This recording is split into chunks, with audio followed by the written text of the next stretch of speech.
এই পাশে মৌমাছি আছে, চকু কি ধরা লাগবো?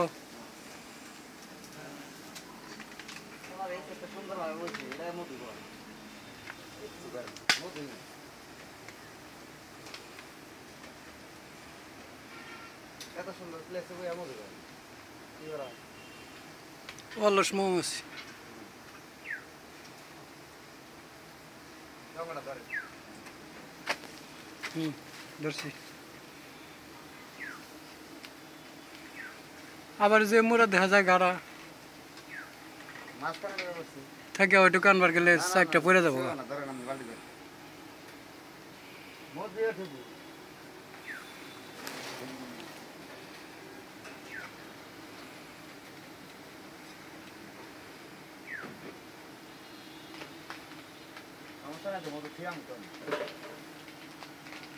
ফালাই দিস না আবার, বিপজ্জনক জায়গায়।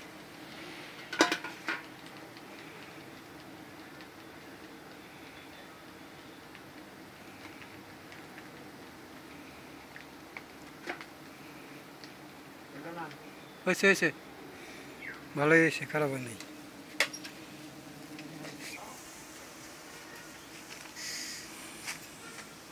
আপনারা দেখতে পাচ্ছেন আমরা একটি বিল্ডিংয়ের সানসেট থেকে ছোট ছোট, বেশি বড় না, ছোট ছোট কয়েকটি মৌচাক থেকে মধু সংগ্রহ করতেছি।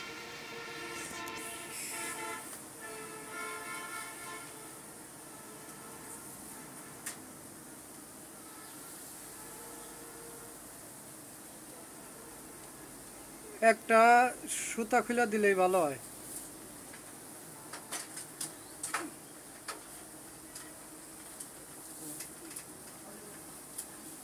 হ্যাঁ, এখন একটু ফুট দাও।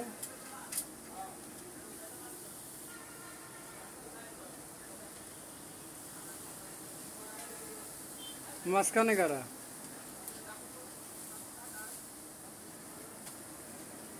চালে ওইটা গাড়ো আরামে।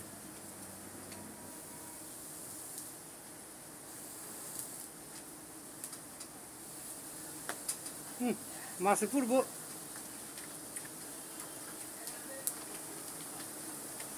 ওই সার দে লাগবো না, মাছের ক্ষতি হবো।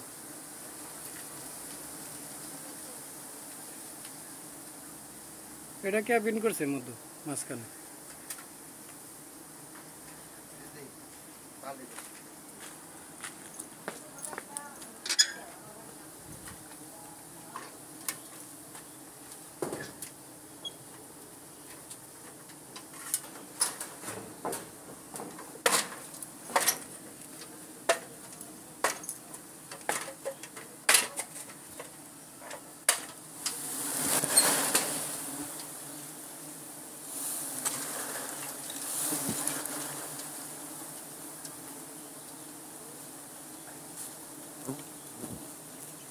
দিন দিন মানুষ অনেক চালাক হয়, মৌমাছিরা চালাক হয়ে গেছে। দেখেন এত বড় একটা মৌচাক, সামনের দিকে কোনো মধু করে নাই, পিছনের দিকে মধু করে নাই, ঠিক মাঝখানের অংশে মধু করে রেখে দিচ্ছে যাতে কেউ বুঝতে না পারে এই মৌচাকে মধু আছে।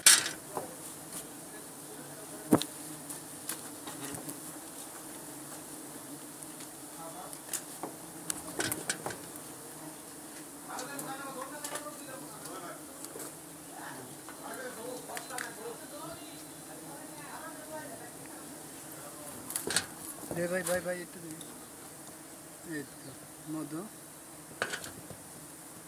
মাঝখান থেকে যে মধুটা আমরা কানেকশন করলাম প্রায় কেজি দেড়েকের মতো হবে না, 1.5 কেজির মতো হবে মধু যে কানেকশন করলো আমার ছোট ভাই মোহাম্মদ ইকবাল হাসান বাবু। সবাই ওর জন্য দোয়া করবেন, ওর জন্য এভাবে আপনাদেরকে প্রাকৃতিক মৌচাকের খাঁটি মধু খাওয়াতে পারে।